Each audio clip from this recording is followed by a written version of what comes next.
García ya está conmigo aquí en la mesa de conducción, uno de los mayores especialistas en temas electorales en nuestro país. Fernando Tuesta, buenas noches, bienvenido, muchas gracias por venir. ¿Qué tal, Raúl? Buenas noches. Un gusto. Quería comenzar con una pregunta más bien elemental. ¿Urge una reforma política en el Perú? ¿Por qué? Fundamental, por varias razones. Porque en realidad la propia realidad va exigiendo hacer ajustes al marco normativo. Estamos además en un país donde las leyes están dispersas. En materia electoral hay más de una docena de leyes, ley orgánica de elecciones municipales, de elecciones regionales, la ley de participación contra el ciudadano, en fin, ¿no? Pero debe ser un solo cuerpo, ¿verdad? Claro, entonces la idea es trabajar un código electoral, ¿no?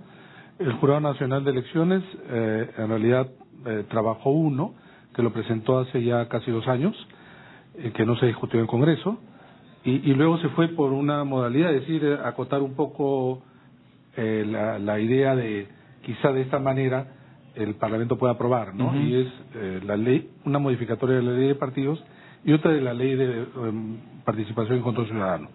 Hay muchas cosas en realidad. Tú te das cuenta cómo los ajustes de la ley han sido parciales, no hay un diagnóstico mínimo, se reacciona. Por ejemplo, ahora el Congreso lo que está discutiendo es, por ejemplo, la no reelección de los presidentes regionales, ¿no? Y claro, parece muy popular esto, dado que muchos de ellos pues han incurrido no solamente en faltas, sino presumiblemente en delitos. Pero es muy reactivo, en cambio... Bueno, 3 de ellos están en la prisión, uno está fugado, claro. Otro está investigado, sí, ¿no? Y varios comprometidos ya en investigaciones no solamente de la Contraloría, ¿no? Sino hay denuncias periodísticas. Pero todo esto hace que se observe que reformar las normas puede ser un paso importante. Yo creo que no solamente creo, sino asumo que en general uno puede asumir que una ley no cambia necesariamente la realidad, pero que duda cabe que un marco normativo, digamos, más coherente pueda llevar por lo menos a producir algunos incentivos que beneficien al sistema político o retirar algunos desincentivos o crear, algunos desincentivos para que no se produzcan algunas cosas, ¿no? Por ejemplo, la revocatoria o la propia inscripción de estas organizaciones que ahora vemos en todo el país. Ajá, comencemos por la revocatoria. El Perú es el récord del mundo en revocatorias. Sí. Tiene más revocatorias, procesos revocatorios que Estados Unidos de 1903 en adelante. Exactamente. ¿No? Además, no hay en realidad procesos de revocatoria en la mayoría de países del mundo. Los hay en muy pocos países. En América Latina, los países, salvo Estados Unidos en América, los países andinos y Argentina a nivel de las provincias. Pero el país que más ha producido es el Perú. En 17 años han habido más de 1.700 autoridades revocadas y poco menos de 400 alcaldes, ¿no? Esto motivado, entre otras cosas, por el municipio se ha convertido también en un atractivo motín.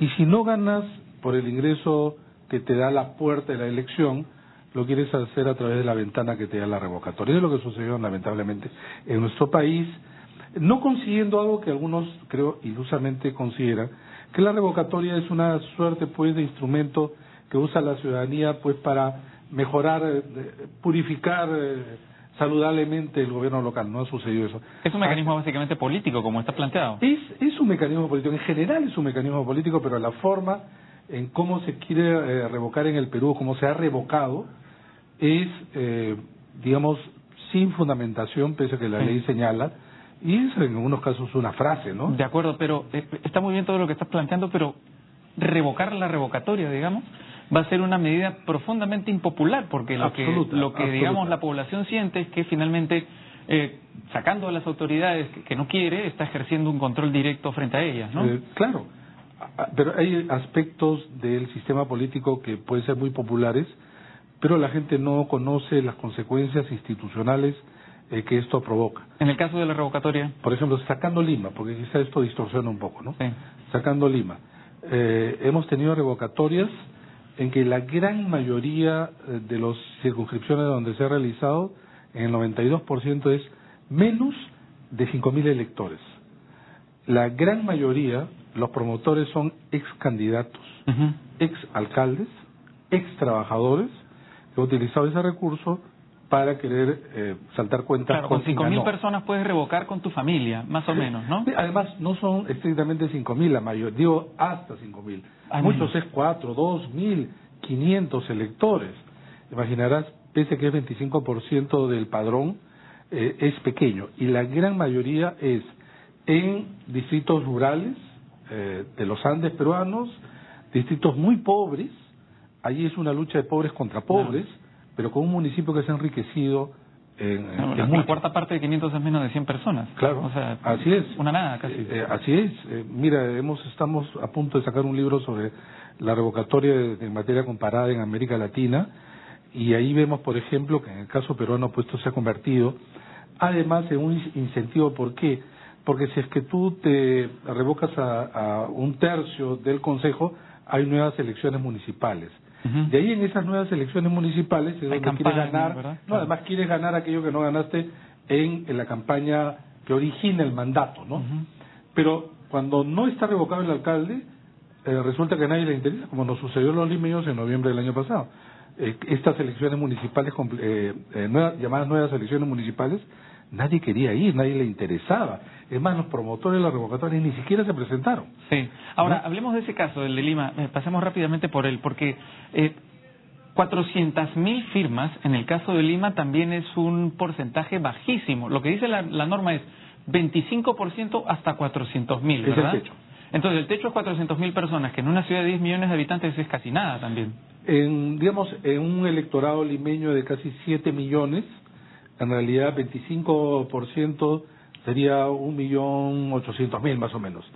Pero en el caso de Lima se coloca como techo 400.000. Digo en el caso de Lima porque es la única circunscripción donde en realidad tiene ese techo, no hay ninguna más. Y por el contrario, a diferencia de otros países donde a mayor grado de importancia del cargo, también pues la exigencia es mayor.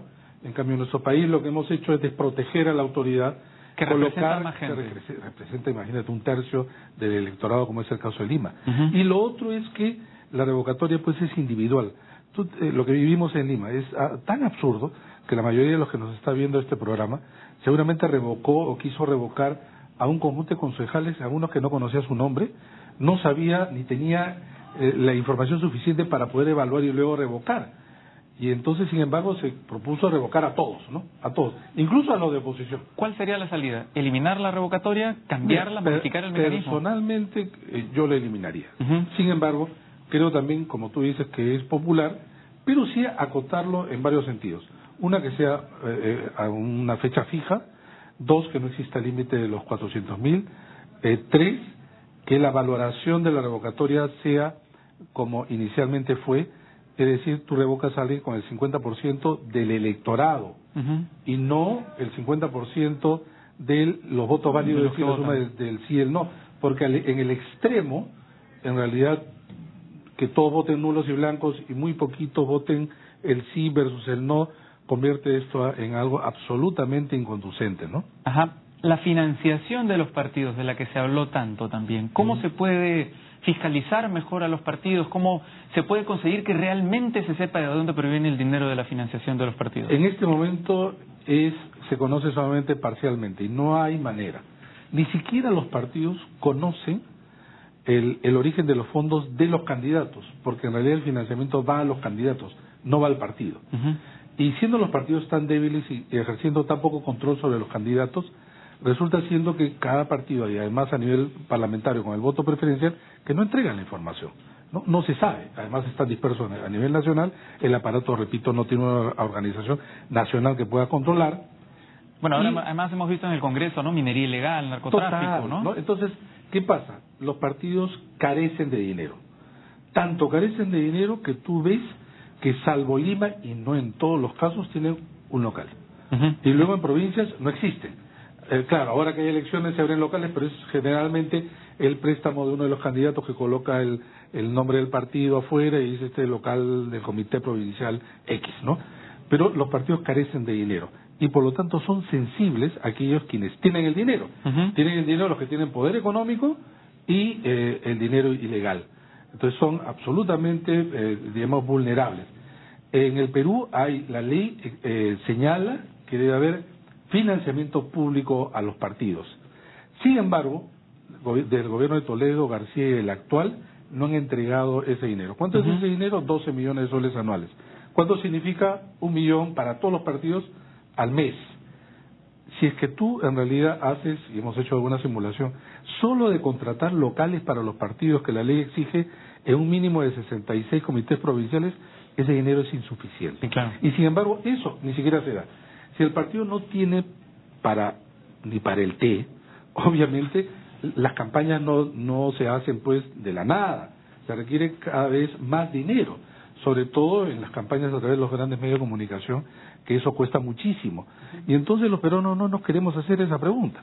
Decimos simplemente no a los partidos, no a los políticos, y ese es colocar pues la cabeza debajo de la tierra. Bueno, porque eso es digamos, si la revocatoria es popular, si la revocatoria tiene respaldo, si la revocatoria le gusta a la gente, que los partidos sean financiados con fondos públicos es profundamente impopular más bien. Y mira, en América Latina todos los países tienen financiamiento público directo. El financiamiento que se le debería otorgar a los partidos peruanos es lo más pequeño que hay en América Latina. Los únicos países que no tienen financiamiento público es Venezuela y Bolivia, y no son precisamente países con gobiernos liberales, son absolutamente intervencionistas. ¿Y por qué? Claro, en aquellos los partidos en el gobierno controlan el dinero también ellos y financian básicamente a sus propios partidos, ¿no? Lo que ha ocurrido con el financiamiento público es que por lo menos los partidos puedan tener un mínimo de vida partidaria. Hoy día los partidos, no tienen ni locales. ¿Dónde se va a reunir esa militancia? En el parque, en la calle, es imposible. Por más que sea a través de las redes sociales, requiere un espacio. Ese espacio donde se puede hacer política y donde no se hace. En realidad está bien que a los partidos se les exija, pero al lado del financiamiento público, obviamente mucho más control. Pues solamente tener financiamiento privado en realidad abre la puerta a que el partido caiga más tarde que temprano, digamos... Se vuelve una subasta, ¿verdad? Se vuelve totalmente, y sobre todo los candidatos, ¿no? Ahora, otro asunto que es fundamental es la democracia interna. ¿Cómo garantizar que realmente hayan primarias, que los partidos sean representados por las personas elegidas por sus inscritos? Mira, uniéndolo a lo anterior, se le exige a los partidos que tengan elecciones internas. Elecciones internas requieren también organización, logística, administración. Los partidos no pueden organizar en todo el país elecciones, para empezar. Pero supongamos que lo hace sobre la base del esfuerzo de los propios militantes.